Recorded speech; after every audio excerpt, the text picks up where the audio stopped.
Revista Espírita, Jornal de Estudos Psicológicos, Ano 5, Setembro 1862, Volume 9, Primeira parte. Inauguração de um grupo espírita em Bordeaux. Discurso de abertura. A despeito de certa má vontade, multiplicam-se diariamente os grupos espíritas. Temos o prazer de apresentar aos nossos numerosos leitores o discurso inaugural de um deles, feito pelo seu fundador, Sr. Condá, a 20 de março último. A maneira pela qual a séria questão do espiritismo nele é encarada prova quanto agora são compreendidos o seu objetivo e seu verdadeiro alcance social. Sentimos-nos felizes em dizer que tal sentimento é hoje geral, porque em toda a parte a curiosidade é substituída pelo desejo de instrução e de melhora. Foi o que constatamos nas visitas às várias cidades de província. Vimos atentarem para as comunicações instrutivas, considerarem o valor dos médiuns que as recebem. É um fato característico na história do estabelecimento do Espiritismo. Desconhecemos o grupo ao qual nos referimos, mas julgamos suas tendências pelo discurso inaugural. O orador não teria tido essa linguagem ante um auditório leviano e superficial, reunido para se distrair. São as reuniões sérias que dão uma ideia séria do Espiritismo. Por isso, nunca seria demais encorajar a sua multiplicação. Senhoras e senhores, pedindo recebais os meus agradecimentos pela benevolente acolhida ao meu convite, permiti-vos dirija algumas palavras sobre o motivo de nossa reunião.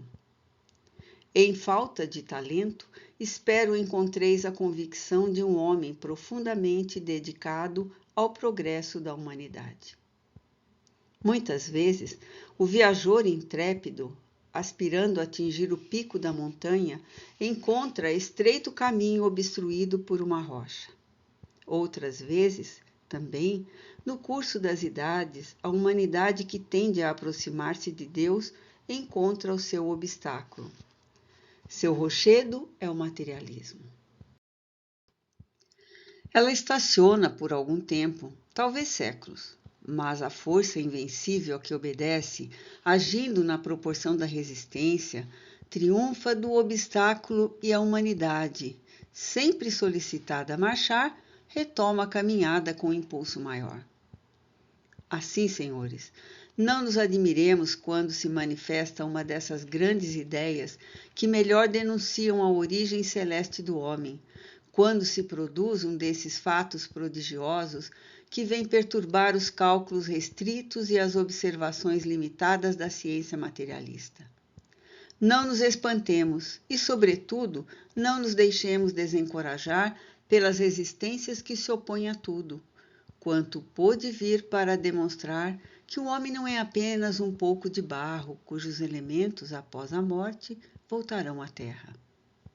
Antes, constatemos, e o constatemos com alegria, nós, adeptos do Espiritismo, os filhos do século XIX, o qual, por sua vez, foi a manifestação mais completa, por assim dizer, a encarnação do ceticismo e de suas desencorajadoras consequências. Constatemo-lo, a humanidade está em marcha. Vede o progresso que aqui faz o Espiritismo, nesta cidade grande, bela e inteligente. Vede como por toda a parte a dúvida se apaga as claridades da ciência nova. Contemos, senhores, e confessemos com sinceridade quantos de nós na véspera, com um sorriso de incredulidade nos lábios, estamos hoje com o pé na estrada e o coração resolvido a não recuar. Compreende-se. Estamos na corrente e esta nos arrasta. Que é então essa doutrina, senhores? Aonde nos conduz? Despertar a coragem do homem, ampará-lo nos desfalecimentos, fortificá-lo contra as vicissitudes da vida, reanimar a fé, provar-lhe a imortalidade da alma, não só por demonstração, mas pelos fatos. Eis a doutrina e aonde ela conduz. Que outra doutrina produzirá sobre o moral e sobre o intelecto melhores resultados? Será a negação de uma vida futura que lhe poderão opor como preferível no interesse da humanidade inteira e para a perfeição moral e intelectual de cada um individualmente? Tomando por princípio as palavras seguintes que resumem todo o materialismo. Tudo acaba quando se abre um túmulo. Que é o que se consegue produzir senão o nada? Experimento uma penosa sensação, uma espécie de pudor por haver feito um paralelo entre esses dois extremos. A esperança de, no mundo melhor, encontrar os nossos entes queridos, cuja alma abriu as asas, o horror invencível que experimentamos, que o próprio ateu experimenta ao pensar que tudo estaria aniquilado com o último sopro da parte material do nosso ser, bastariam para afastar toda ideia de comparação. Contudo, senhores, se todas as consolações encerradas no Espiritismo não passassem de crença, se fossem apenas um sistema puramente especulativo, uma engenhosa ficção, como objetam os apóstolos do materialismo para submeterem certas inteligências fracas a umas tantas regras, chamadas arbitrariamente virtude, e, deste modo, as reter fora dos sedutores apetites da matéria, compensação que num dia de piedade, o autor dessa ordem fatal, que dá tudo a uns e reserva o sofrimento à maioria, a esta teria concedido para atordoar-se. Senhores, não é para as inteligências fortes, para o homem que sabe usar a razão legítima, e essas engenhosas combinações, estabelecidas como consequência de um princípio sem base e simples fruto da imaginação, que seriam um tormento a mais, acrescentado aos tormentos da fatalidade a que não poderiam subtrair-se. Sem dúvida, a demonstração é uma coisa admirável. Antes de tudo, a razão humana, a alma, essa abstração da matéria. Mas, até esse dia, seu ponto de partida único foi a expressão de Descartes: penso, logo existo. Hoje, o Espiritismo veio dar uma força imensa ao princípio da imortalidade da alma, apoiado em fatos tangíveis e irrefutáveis. O que precede explica por que e como aqui estamos reunidos. Mas, senhores, deixai-me ainda comunicar-vos uma impressão que sempre senti, um desejo constantemente renovado, cada vez que me encontrei em presença de uma sociedade que tenha por objetivo o aperfeiçoamento moral do homem. Eu queria estar na primeira reunião, participar das primeiras comunicações de alma para alma dos fundadores. Queria presidir ao desenvolvimento do germe da ideia que, como grão tornado gigante, mais tarde produziu frutos abundantes. Ora, senhores, hoje que tenho a felicidade de vos reunir para propor a formação de um novo grupo espírita, minha ideia tem plena aceitação e vos peço que, como eu, conserveis no coração e na memória a data de 20 de março. Agora, senhores, é tempo de passar à prática, que talvez eu tenha retardado. Sem transição para reparar a perda de tempo, largamente concedido para vacilações, abordarei o objetivo de nossa reunião, pedindo que vos previnais contra uma objeção que, naturalmente, levantar-se-á em vosso espírito, como se levantou no meu, quanto à indispensável necessidade de médiuns quando se quer formar um grupo espírita. Senhores, aqui está uma aparente dificuldade, não uma dificuldade. Inicialmente, a ausência de médiuns em nossas sessões não se tornarão estéreis, crede-o. Eis uma ideia que vos apresento, pedindo o vosso conselho. Procederemos assim. Na primeira parte de cada sessão, far-se-á a leitura de O Livro dos Espíritos e de O Livro dos Médiuns. A segunda será consagrada à formação de médiuns entre nós. E acreditai, se seguirmos os conselhos e os ensinos dados nessas obras de nosso venerando chefe, Sr. Allan Kardec, a faculdade mediúnica não tardará a se desenvolver na maior parte de nós, ocasião em que os nossos trabalhos receberão suas mais doce, mais larga recompensa. Porquanto Deus, o Criador de todas as coisas, o juiz infalível, não se enganará quanto ao bom uso que queremos fazer da preciosa faculdade mediúnica. Não deixará, pois, de nos dar a mais bela recompensa que possamos ambicionar e permitir que um de nós, ao menos, obtenha tal faculdade, no mesmo grau que vários médiuns sérios que temos, nesta noite, a felicidade de contar entre nós. Nossos queridos irmãos Georg e Sabor, que tenho a honra de vos apresentar, assistindo à nossa reunião inaugural, quiseram dar-lhe o mais alto grau de solenidade. Que eles nos deem a esperança que lhes suplicamos e que, com a frequência que lhes for possível, vos venham visitar. Sua presença fortificará a nossa fé, avivará o nosso ardor ante o insucesso das primeiras tentativas mediúnicas que poderiam levar-nos ao desânimo. Sobretudo, senhores, não tememos um caminho errado.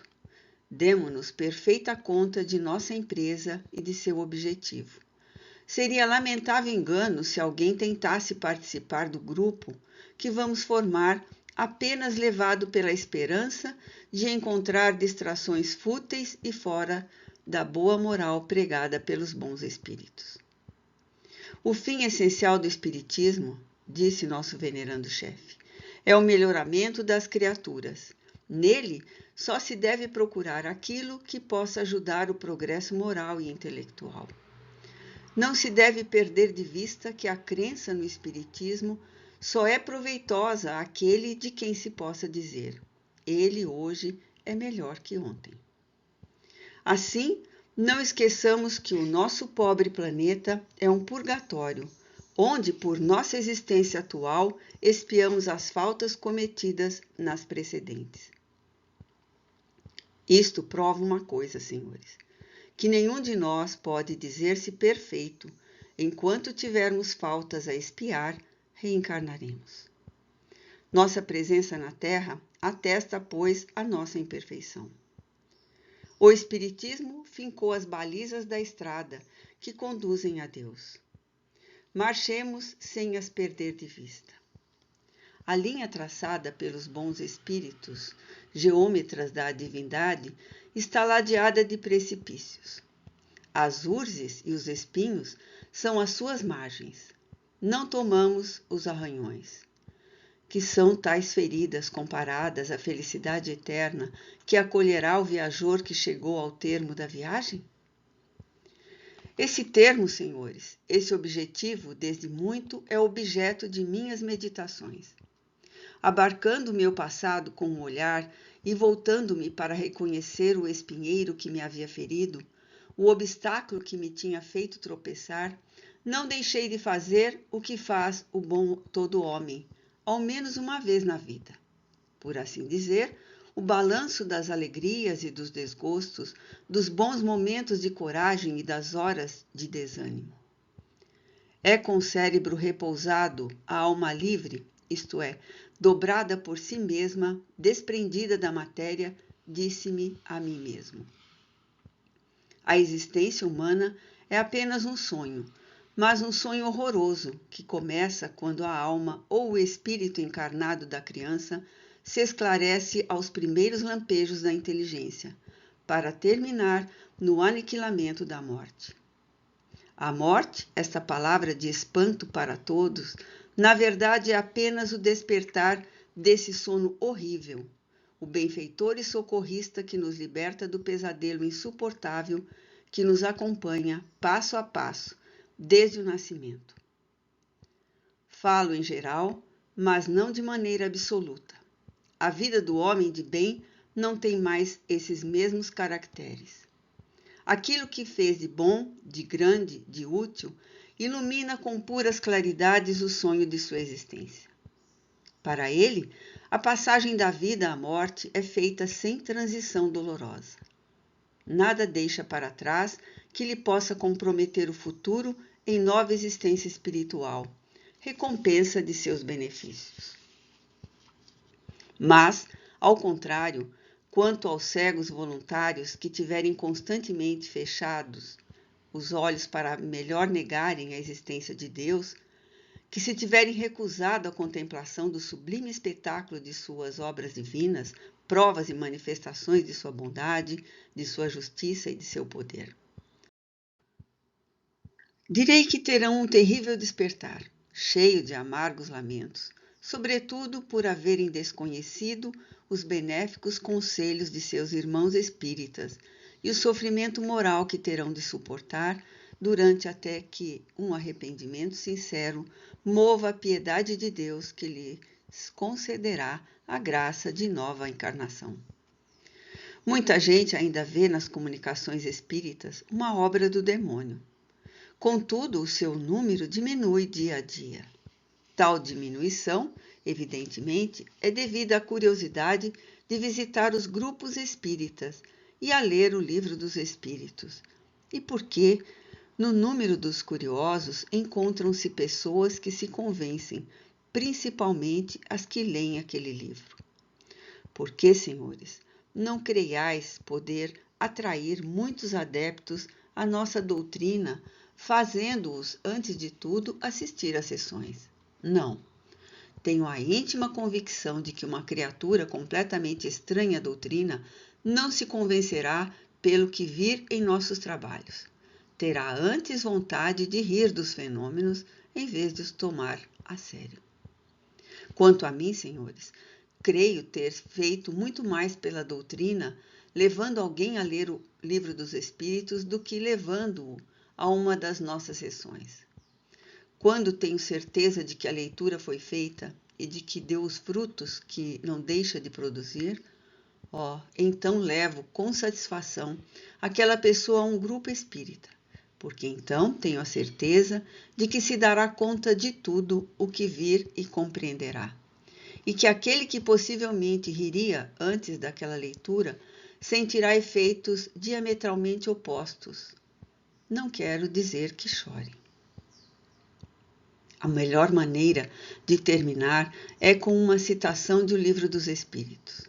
Ela convencerá, mais que minhas pobres palavras, aqueles que ainda duvidam do fundo de verdade sobre o qual repousam as crenças espíritas.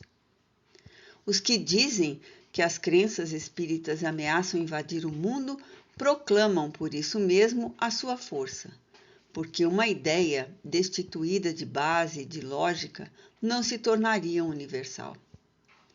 Se, pois, o espiritismo se planta em toda parte, se recruta principalmente nas camadas esclarecidas, como todos reconhecem, é porque tem um fundo de verdade. Contra essa tendência, serão vãos os esforços dos detratores. E o que prova é que o próprio ridículo com que tentam cobri-lo, longe de deter a sua marcha, parece dar-lhe vida nova. Tal resultado justifica plenamente o que muitas vezes nos têm dito os espíritos. Não vos inquieteis com a oposição. Tudo quanto fizerem contra vós, tornar-se-á em vosso favor, e os vossos maiores adversários servirão a vossa causa sem o querer. Contra a vontade de Deus não prevalecerá a má vontade dos homens. Condá.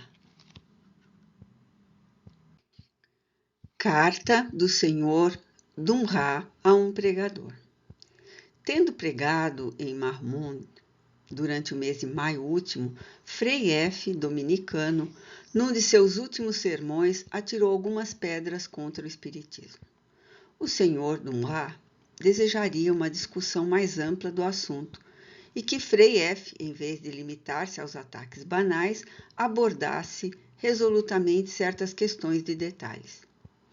Temendo, porém, que seu nome não tivesse bastante prestígio para o decidir, mandou-lhe a carta abaixo com o pseudônimo, um católico.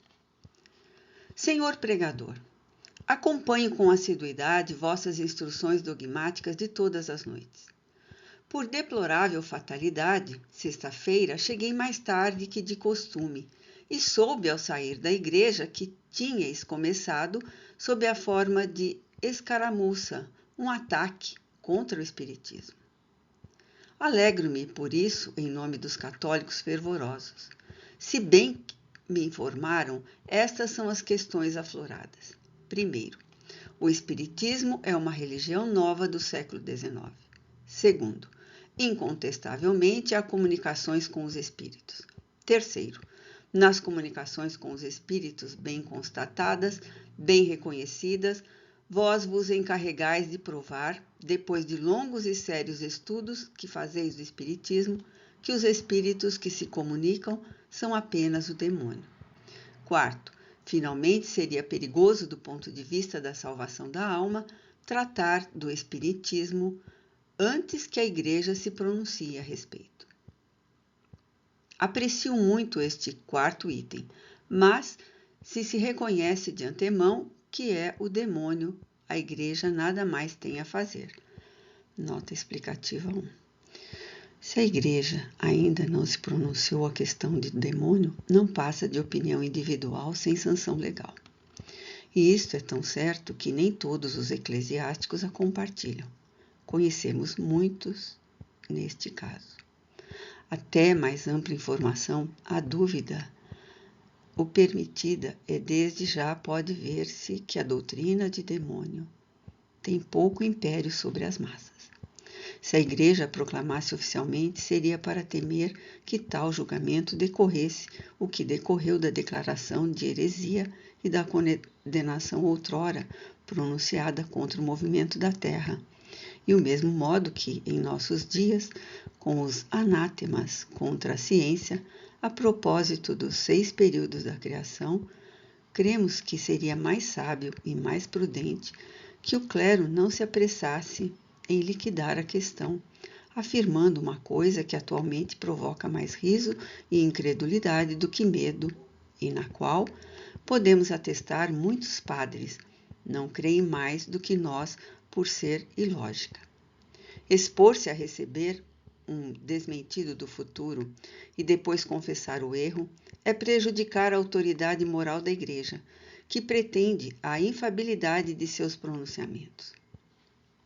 Melhor seria abster-se. Aliás, digam o que disserem do Espiritismo, a experiência mostra que sua marcha é irresistível. É uma ideia que se implanta por toda a parte com rapidez espantosa, porque satisfaz, ao mesmo tempo, à razão e ao coração. Para o deter, fora preciso opor-lhe uma doutrina que satisfizesse melhor e certamente não será do demônio e das penas eternas. Allan Kardec. Eis 4 questões importantes que desejo ver resolvidas para, de um só golpe, confundir os espíritas e os católicos de nome, que nem creem no demônio, nem nas penas eternas, mas admitem um Deus e a imortalidade da alma, bem como os materialistas, em que nada creem. A primeira questão. O Espiritismo é uma religião. Os espíritas respondem: não, o Espiritismo não é uma religião e nem pretende ser. O Espiritismo se baseia na existência de um mundo invisível, formado por seres incorpóreos que povoam o espaço e que são apenas as almas dos que viveram na Terra e em outros globos. Esses seres que nos rodeiam incessantemente exercem sobre os homens, malgrado seu, uma grande influência. Representam um papel muito ativo no mundo moral e até um certo ponto no mundo físico. O Espiritismo está na natureza e pode dizer-se que, numa certa ordem de coisas, é uma força, como sob outro ponto de vista, o é a eletricidade, o é a gravitação. O Espiritismo desvenda-nos o mundo invisível, não é novidade. Menciona a história de todos os povos, repousa sobre princípios gerais, independentes de qualquer questão dogmática. Tem consequências morais, é certo, no sentido do cristianismo, mas nem tem culto, nem templos, nem ministros. Cada um pode fazer de suas opiniões uma religião, mas daí para a constituição de uma nova igreja há muita distância. Assim, o Espiritismo não é uma religião nova. Senhor pregador, eis o que dizem os espíritas quanto à primeira questão. A esta questão riem os falsos católicos e os materialistas. Os primeiros, que são os felizes deste mundo, riem no canto da boca, pois a doutrina, que comporta a pluralidade de existências ou reencarnações, lhes fere os prazeres e o orgulho. É horrível pensar numa volta em condições talvez inferiores. Os espíritas lhes dizem: eis a justiça, a verdadeira igualdade. Mas não lhes convém uma tal igualdade. Os materialistas, espíritos fortes e compostos de pretensos sábios, riem gostosamente, porque não acreditam no futuro. A sua sorte e a do cachorrinho que os acompanha são absolutamente as mesmas. E eles preferem isto. A segunda questão, a comunicação com os espíritos. Os espíritas e nós, católicos fervorosos, estamos de acordo. Os falsos católicos e os materialistas têm o riso da incredulidade. A terceira questão, só o demônio se comunica. Os espíritas riem por sua vez. Os materialistas também riem, zombando dos que acreditam nas comunicações e dos que, nelas crendo, as atribuem aos demônios. Os falsos católicos silenciam como se dissessem: vocês lá que se entendam. A quarta questão. É preciso esperar o pronunciamento da Igreja, dizem os espíritas. Dia virá em que a crença no espiritismo será tão vulgarizada, tão espalhada, que a Igreja, a menos que queira ficar só, será forçada a seguir a corrente. O espiritismo fundir-se-á então no catolicismo e o catolicismo no espiritismo.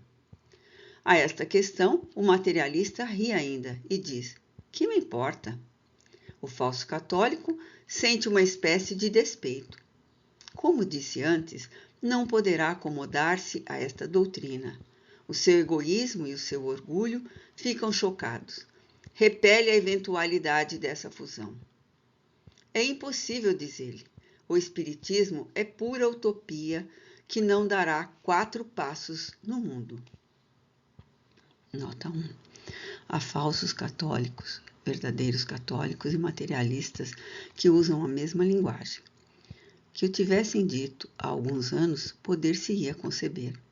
Mas desde 4 ou 5 anos ele deu tantos passos e os dá todos os dias, que em breve terá atingido seu objetivo.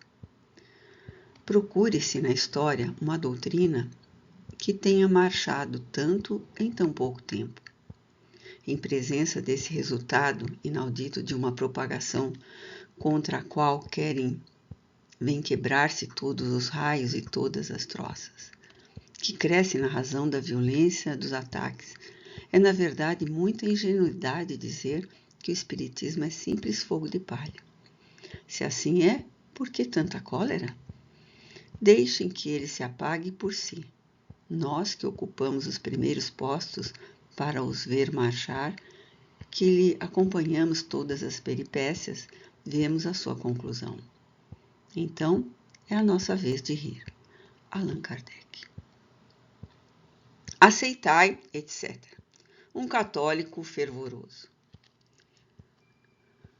Numa carta dirigida a Bordeaux sobre o assunto, diz o Sr. Dumbré: Frei F. procurou saber quem era o espírita e não o católico fervoroso que lhe havia escrito aquela carta. Seus emissários vieram a mim e me disseram: Frei F. teria necessidade de 7 ou 8 sermões para lhe responder, mas falta-lhe o tempo. Assim queria saber de quem se trata. Minha resposta foi: Garanto-lhes que o autor da carta dar-se-á a conhecer caso queira responder de cadeira. Parece que aqui sabem por experiência que quanto mais se fala contra o espiritismo, mais prosélitos se fazem e que acharam melhor fazer silêncio, pois Frei F. partiu sem voltar ao assunto. Certamente direis que há um pouco de temeridade em querer entrar na liça. Conheço bem a nossa localidade. É necessário barulho. Os inimigos sistemáticos ou interessados do espiritismo apenas querem o mutismo, e eu os quero ensurdecer com discussões. Em torno dos incrédulos que discutem, há sempre indiferentes ou predispostos a crer que tiram proveito da luta relativamente à instrução espírita. Mas pensareis e talvez digais: sairemos honrosamente dessas polêmicas? Ah, meu Deus! Quando se é assinante da Revista Espírita e se leu todos os livros da doutrina, quando se está inteiramente imbuído dos argumentos em que ela se apoia e dos que são dados pelos espíritos, a gente sai como Minerva, armando dos pés à cabeça e nada se teme. Observação. Dizem: credes na reencarnação, mas a pluralidade das existências é contrária aos dogmas que admitem apenas uma. Por isso mesmo estáis fora da igreja. A isto repetimos o que temos dito centenas de vezes. Outrora expulsastes da igreja, anatematizando, excomungando, condenando como heréticos os que acreditavam no movimento da terra. Responderão: isto foi num tempo de ignorância. Seja, mas se a igreja é infalível, deveria ser outrora como hoje. E sua infalibilidade não pode ser submetida às flutuações da ciência mundana. Mas ultimamente, e apenas há um quarto de século, neste século de luz, não tem ela condenado as descobertas científicas relativas à formação do globo? Que aconteceu agora? E teria acontecido se ela permitisse em repelir do seu seio todos os que acreditam nessas coisas? Não haveria mais católicos nem o Papa. Por que então teve a Igreja que ceder? É porque o movimento dos astros e a sua formação repousam em leis da natureza e porque contra essas leis não há opinião que se sustente. Quanto à reencarnação, de duas uma: ou existe ou não existe. Não há meio termo. Se existe, é porque está nas leis da natureza. Se um dogma diz o contrário, trata-se de saber se a razão está com o dogma ou com a natureza, que é obra de Deus. A reencarnação, pois, não é uma opinião, um sistema, como uma opinião política ou social que podemos admitir ou impugnar. É um fato ou não é? Se é um fato, por mais que contrarie o gosto de todo mundo, nada do que digam o impedirá de ser um fato. Por conta própria, cremos que a reencarnação, longe de ser contrária aos dogmas, dá uma explicação das vidas sucessivas que as torna aceitáveis pela maioria dos que a repeliam, porque as não compreendiam. Temos a prova no grande número de pessoas trazidas às crenças religiosas pelo Espiritismo. Mas admitamos essa incompatibilidade, se quiserem. Então apresentaremos a questão frontalmente. Quando for reconhecida a pluralidade das existências, o que não tardará muito, como uma lei natural, quando todo mundo reconhecer esta lei como a única compatível com a justiça de Deus e como a única a explicar o que sem ela seria inexplicável, que farão? Farão o que fizeram com o movimento da Terra e os 6 dias da criação, e não será difícil conciliar o dogma com esta lei. Allan Kardec. O Espiritismo numa distribuição de prêmios. Um dos nossos colegas da Sociedade Espírita de Paris, mandamos cópia da carta que damos a seguir e por ele dirigida às diretoras do pensionato onde estuda uma de suas filhas em Paris.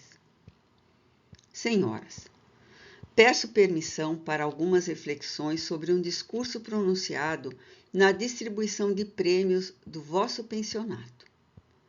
Minha condição de pai de família, e sobretudo de pai de uma de vossas alunas, dá-me direito a esta apreciação.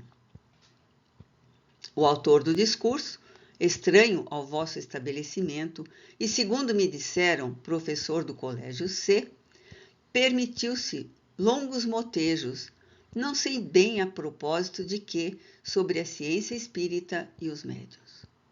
Compreenderia que ele emitisse a sua opinião sobre a matéria em qualquer outra circunstância. Mas, perante um auditório como aquele em que falava, em presença de gente moça confiada aos vossos cuidados, permiti-vos diga a questão estava deslocada e o tema era mal escolhido para buscar sucesso.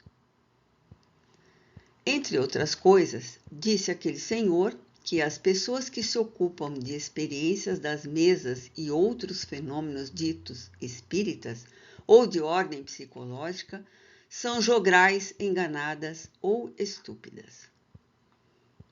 Encontro-me, senhores, entre os que se ocupam do assunto e não o oculta. E tenho certeza de não ter sido o único em vossa reunião. Não pretendo o título de sábio como vosso orador e assim, do seu ponto de vista, talvez eu seja um estúpido. Contudo, a expressão é bastante grosseira quando a gente se dirige a pessoas que não conhece e quando se generaliza. Mas, com certeza, minha posição e meu caráter me põem ao abrigo do epiteto de jogral. Aquele senhor parece ignorar que essa estupidez conta hoje milhões de adeptos no mundo inteiro e que os supostos jograis se acham até nas mais altas camadas da sociedade, sem o que teria ele refletido que suas palavras poderiam dirigir-se a mais de um de seus ouvintes. Se ele provou, por essa tirada intempestiva, uma falta de tacto e de elegância, também provou que falava de uma coisa que jamais estudou. Quanto a mim, senhores, há 4 anos estudo, observo, e o resultado de minhas observações convenceu-me, como a tantos outros, que em certas circunstâncias o nosso mundo material pode entrar em relações com o mundo espiritual. As provas do fato eu as tenho tido aos milhares por toda a parte, em todos os países que visitei, e sabeis que as tenho tido, e muitas em minha família, com minha esposa, que é médium, sem ser jogral, com parentes e amigos que, como eu, procuram a verdade. Não pensei, senhores, que tenha acreditado à primeira vista e sem exame. Como disse, estudei e observei conscienciosamente, com calma e sem ideia pré-concebida, e que só depois de madura reflexão tive a felicidade de me convencer da realidade de tais coisas. Digo felicidade porque, e o confesso, o ensino religioso que havia recebido não fora suficiente para esclarecer a minha razão, e eu me havia tornado céptico. Agora, graças ao Espiritismo, a provas patentes que ele fornece, já não o sou, porque pude assegurar-me da imortalidade da alma e de suas consequências. Se aí está aquilo que aquele senhor chama uma estupidez, ao menos deveria abster-se de o dizer em presença de vossas alunas, que bem poderão, e mais cedo do que pensais, dar-se conta dos fenômenos, cujo véu lhes levantaram. Para tanto, bastará que entrem no mundo. A nova ciência aí faz grandes e rápidos progressos, eu vou-lo garanto. Então é de temer que elas façam esta reflexão. Se nos induziram em erro sobre estas matérias, se nos quiseram ocultar a verdade, não nos poderão ter enganado sobre outros pontos? Na dúvida, a mais elementar prudência recomenda a abstenção. Em todo caso, nem era o lugar, nem o momento de abordar semelhante assunto. Senhoras, julguei meu dever comunicar-vos as minhas impressões. Peço-vos as acolhais com a vossa bondade habitual. Aceitai, etc. A. Guissier, 38 Rue de la Chaussée-d'Antin. Observação. O espírito alastra-se por toda parte, de modo que é raro não se encontre, numa assembleia qualquer, certo número de adeptos. Fazer tiradas virulentas contra uma opinião que cresce sem cessar, servir-se de expressões ferinas perante um auditório que não se conhece, é expor-se a molestar gente respeitável e, por vezes, a ver-se chamado à ordem. Fazê-lo numa reunião que, por sua natureza, mais do que em qualquer outra, exige estrita observação das conveniências, onde toda palavra deve ser um ensinamento, é um erro. Se uma dessas jovens, cujos pais se ocupam do espiritismo, lhes disser: sois jograis, iludidos ou estúpidos, não poderia ela justificar-se dizendo: foi o que me ensinaram na distribuição de prêmios? Se aquele senhor tivesse feito uma tirada semelhante contra os protestantes ou os judeus, chamando-os de heréticos e danados, contra tal ou qual opinião política? Não, porque há poucos colégios onde não haja alunos cujos pais professam diferentes opiniões políticas ou religiosas, e ele temeria ferir a estes últimos. Então, que fique sabendo que hoje, na França, há tantos espíritas quanto judeus e protestantes, e dentro em pouco, tantos quanto os católicos. Aliás, no caso, como sempre, o resultado será negativo. Eis uma porção de moças, naturalmente curiosas, muitas das quais jamais ouviram falar de tais coisas e que quererão sabê-lo na primeira ocasião. Experimentarão a mediunidade e, infalivelmente, algumas triunfarão, falarão às suas companheiras e assim por diante. Proibis se ocupem de tais coisas, amedrontai-as com a ideia do diabo. Será uma razão a mais para que o façam às escondidas, pois quererão saber o que lhes dirá o diabo. Pois não ouvem falar diariamente de bons diabos, dos diabos cor-de-rosa? Ora, aí está o perigo, porque inexperientes e sem um orientador prudente e esclarecido, poderão achar-se sob influências perniciosas, das quais não saberiam livrar-se. Daí podem resultar inconvenientes, tanto mais graves quanto, à vista de proibição feita e por medo dos castigos, nada ousarão dizer. Proibis que escrevam? Nem sempre é fácil. As professoras do internato sabem algo sobre isto. Mas que é o que fareis se tornarem médiuns videntes e auditivos? Podereis rapar-lhes os olhos e os ouvidos? Ei, senhor orador, o que pode produzir o vosso discurso imprudente, com o qual certamente ficaste muito satisfeito? O resultado é absolutamente outro nos filhos educados pelos pais nestas ideias. Para começar, nada têm a esconder, sendo assim preservados contra os perigos da inexperiência. Depois, cedo, isto lhes dá uma piedade raciocinada que a idade fortifica. Tornam-se mais dóceis, mais submissos, mais respeitadores.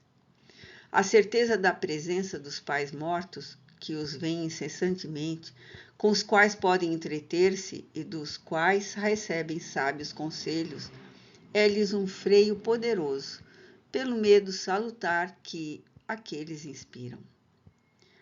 Quando a geração for educada nas crenças espíritas, ver-se-á outra juventude mais estudiosa e menos turbulenta.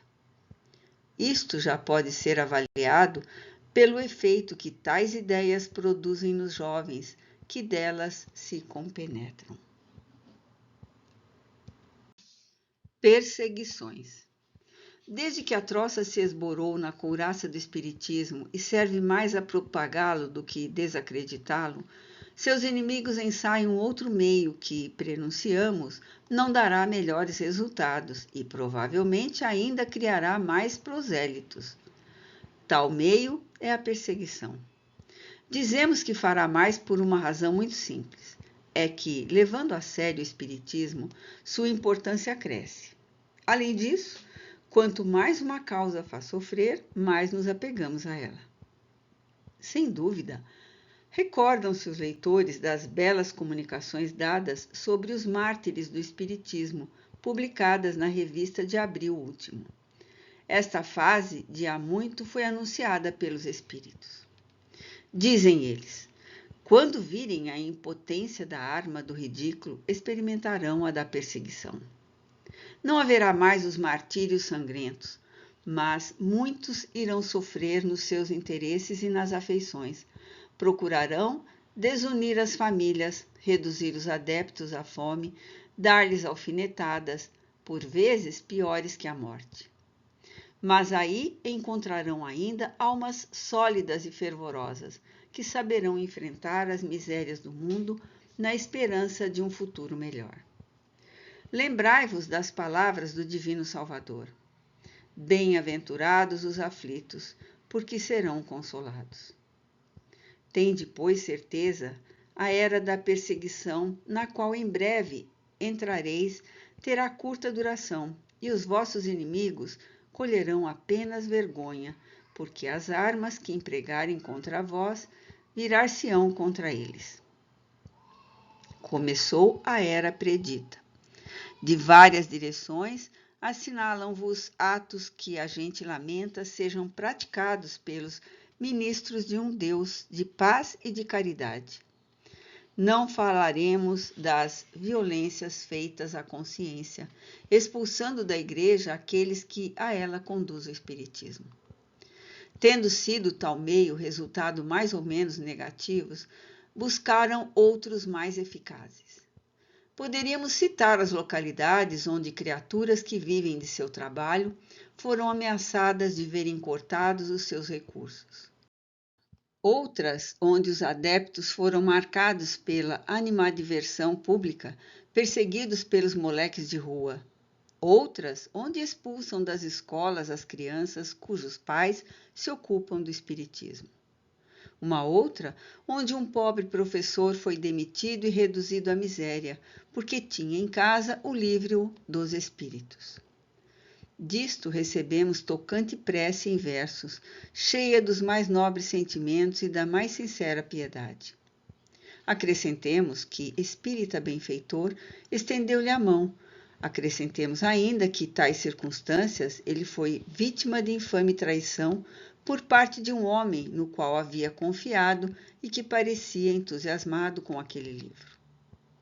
Numa pequena cidade onde o espiritismo conta bom número de adeptos, um missionário disse do púlpito na última quaresma: confio que no auditório só se encontrem bons fiéis, que não haja judeus, nem protestantes, nem espíritas. Parece que confiava muito pouco em sua palavra para converter os que tivessem vindo ouvi-lo com o fito de se esclarecerem. Numa comuna perto de Bordeaux, quiseram impedir se reunissem mais de 5 espíritas, sob o pretexto de que a tal a lei se opunha. Mas uma autoridade superior obrigou a autoridade local a respeitar a lei. Desse pequeno vexame, resultou que hoje 3/4 dessa comuna são espíritas. No departamento de Tarn-et-Garonne, os espíritas de várias localidades quiseram reunir-se e foram acusados de conspiração contra o governo. Essa ridícula acusação caiu logo, como tinha de ser, e provocou o riso. Em compensação, contaram-nos que um magistrado havia dito: praz a Deus que todo o mundo fosse espírita. Nossos tribunais teriam menos que fazer e a ordem pública nada teria a temer. Enunciou assim uma grande e profunda verdade. porque já se começa a perceber a influência moralizadora que o Espiritismo exerce sobre as massas. Não é um resultado maravilhoso ver homens sob a influência dessa crença renunciar ao alcoolismo, aos hábitos de deboche, aos excessos degradantes e ao suicídio? Homens violentos tornaram-se comportados, suaves, pacíficos e bons pais de família? Homens que blasfemavam o nome de Deus, orando com fervor e piedosamente, aproximar-se do altar? E são tais homens que expulsais da igreja? Rogai a Deus para que, se ainda estão reservados dias de provação à humanidade, haja muitos espíritas. Porque estes aprenderam a perdoar aos inimigos e consideram como o primeiro dever do cristão estender-lhes a mão no momento do perigo, em vez de lhes pisar no pescoço. Um livreiro de Charente escreve-nos o seguinte: não temi proclamar abertamente minhas opiniões espíritas. Pus de lado as mesquinharias mundanas, sem me preocupar se o que fazia viria a prejudicar o meu negócio. Contudo, estava longe de esperar o que me aconteceu.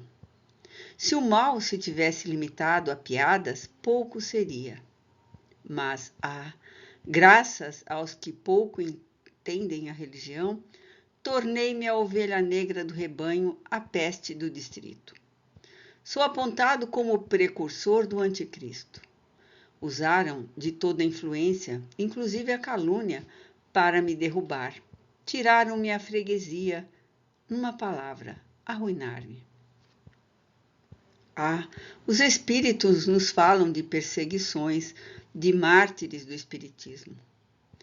Não me orgulho com isso, mas sem dúvida estou no número das vítimas. É verdade que minha família sofre com isto, mas tenho o conselho de uma esposa que partilha de minhas ideias.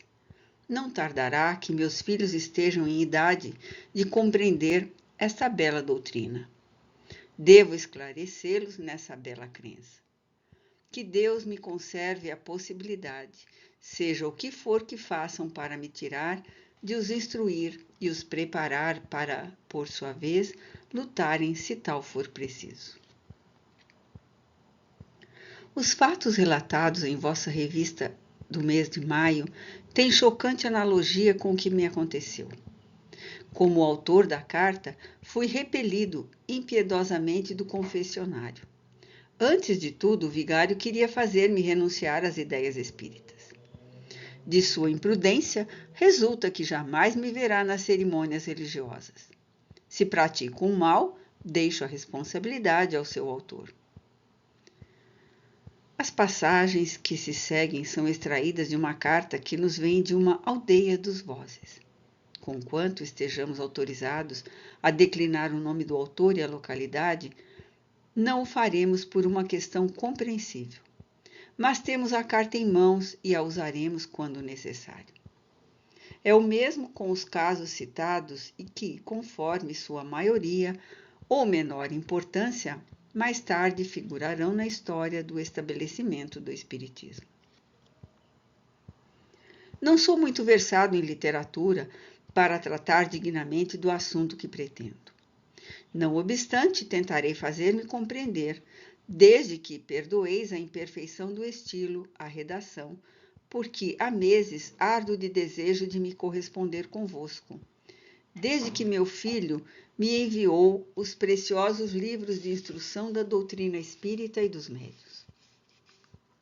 À noite, voltando do campo, avistei os livros que o carteiro trouxera. Apressei-me em jantar e deitar-me com uma vela à cabeceira, pensando em ler até vir o sono. Mas li a noite inteira com tal avidez que não tive vontade de dormir. Segue a enumeração das causas que o haviam levado à absoluta incredulidade religiosa e que omitimos por uma questão de respeito. Todas essas considerações repassavam diariamente por meu espírito. O desgosto apoderara-se de mim. Havia caído num estado de ceticismo duríssimo. Depois, em minha triste solidão de aborrecimento e desespero, julgando-me inútil à sociedade, estava decidido a pôr termo aos meus dias tão infelizes pelo suicídio. Ah, Senhor, não sei se alguém jamais poderá fazer uma ideia do efeito sobre mim produzido pela leitura de O Livro dos Espíritos. Renasceu a confiança. O amor de Deus tomou-me o coração e eu sentia como que um bálsamo divino em todo o meu ser. Ah, dizia eu, em toda a vida busquei a verdade e a justiça de Deus e só encontrei abusos e mentiras. E agora, em meus dias de velhice, tenho a felicidade de encontrar essa verdade tão desejada. Que mudança em minha situação que de tão triste tornou-se tão suave. Agora me acho continuamente em presença de Deus e de seus espíritos bem-aventurados, meu Criador, protetores, amigos fiéis. Creio que as mais belas expressões poéticas seriam insuficientes para pintar uma tão agradável situação. Quando meu peito fraco o permite, distraio-me cantando hinos e cânticos que parece-lhe são mais agradáveis. Enfim, sou feliz graças ao Espiritismo. Ultimamente escrevi a meu filho, que me mandara aqueles livros, com o que me tornara mais feliz do que se tivesse posto às mãos a mais brilhante fortuna. Segue-se um minucioso relato de ensaios de mediunidade feitos na aldeia, entre adeptos com os resultados obtidos. Entre aqueles apareceram vários médiuns, um dos quais parece admirável. Chamaram pais e amigos e lhes deram incontestáveis provas de identidade e espíritos superiores lhes deram conselhos excelentes. Todas essas evocações foram levadas ao cura por criaturas alcoviteiras, que em parte as desnaturaram. A 18 de maio último, ensinando o catecismo aos seus alunos para a primeira comunhão, o cura vomitou milhares de injúrias contra a casa C, um dos principais adeptos, e contra mim. Depois disse ao filho de C, não te quero, mas em 2 anos serás bastante forte para ganhar a vida. Aconselho-te que deixes os teus pais, que não são capazes de te dar bons exemplos. Que belo catecismo! Na véspera subiu ao púlpito de propósito para repetir o sermão feito aos alunos pouco antes, dizendo com muita volubilidade que não reconhecíamos o inferno, não temíamos dedicar-nos ao roubo e à rapinagem para nos enriquecermos à custa alheia, que nos dávamos a sortilégios e superstições da Idade Média e 1000 outras invectivas. A propósito, escrevi uma carta ao procurador imperial de M, mas antes de enviá-la, quis consultar o espírito de São Vicente de Paulo na primeira reunião. Esse bom espírito fez o médium escrever o seguinte: lembrai-vos destas palavras do Cristo. Perdoai-lhes porque não sabem o que fazem. Depois disso, queimei a carta. O ruído desta doutrina espalha-se por todas as aldeias vizinhas. Muitos me pediram e encomendaram livros que não me restam. Todos os que compreendo um pouco de leitura querem conhecer e passam de mão em mão. Depois de haver lido o Livro dos Espíritos e o Livro dos Médiuns, meu primeiro cuidado foi ver se eu podia ser médium. Nada tinha obtido durante 8 dias. Comuniquei a meu filho a falta de êxito. Como ele morasse perto de um magnetizador, este propôs que me escrevesse uma carta que ele magnetizaria, e com esta eu poderia com certeza fazer a evocação de minha esposa. O pobre magnetizador não imaginava que me fornecia o chicote para o açoitar. Com isto, tornei-me médium auditivo. Pus-me novamente em posição de escrever e imediatamente disseram-me ao ouvido: procuram ludibriar teu filho.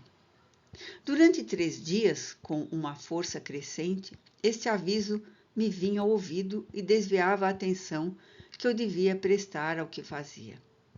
Escrevi ao meu filho sobre o caso, advertindo-o para que desconfiasse daquele homem. Pela volta do correio, escreveu-me censurando as dúvidas que eu levantava contra aquele homem, que lhe merecia toda a confiança. Poucos dias depois, mandou-me nova carta, com linguagem diferente, dizendo que havia expulsado o infeliz intrusão que, com aparência de honestidade, servia-se de sua suposta qualidade para melhor enganar as vítimas. Expulsando-o, mostrou-lhe a minha carta que, de uma distância de 100 léguas, o havia pintado tão bem. Esta carta dispensa comentários. Vê-se que o sermão do senhor cura produziu efeito no meio dos aldeões como alhures. Se em tal circunstância foi o diabo quem tomou o nome de São Vicente de Paulo, o senhor cura lhe deve ser grato. Não temos razão para dizer que os próprios adversários fazem a propaganda e, se o querer, servem a nossa causa? Digamos, entretanto, que fatos como este constituem exceções. Pelo menos preferirmos assim pensar. Conhecemos muitos padres honestos que deploram essas coisas como impolíticas e imprudentes. Se nos apontam alguns atos deploráveis, também nos assinalam muitos de um caráter verdadeiramente evangélico. Um sacerdote disse a um seu penitente que o consultava sobre o espiritismo: nada acontece sem a permissão de Deus. Assim as coisas acontecem só por sua vontade. Um moribundo mandou chamar um padre e lhe disse: há 50 anos que não frequentava as igrejas e havia esquecido Deus. Foi o espiritismo que me reconduziu a ele e por isso vos mandei chamar antes de morrer. Dai-me-eis a absolvição? Meu filho, respondeu o padre, os desígnios de Deus são impenetráveis. Dai-lhe graças por vos haver enviado essa tábua de salvação. Morrei em paz. Poderíamos citar casos semelhantes.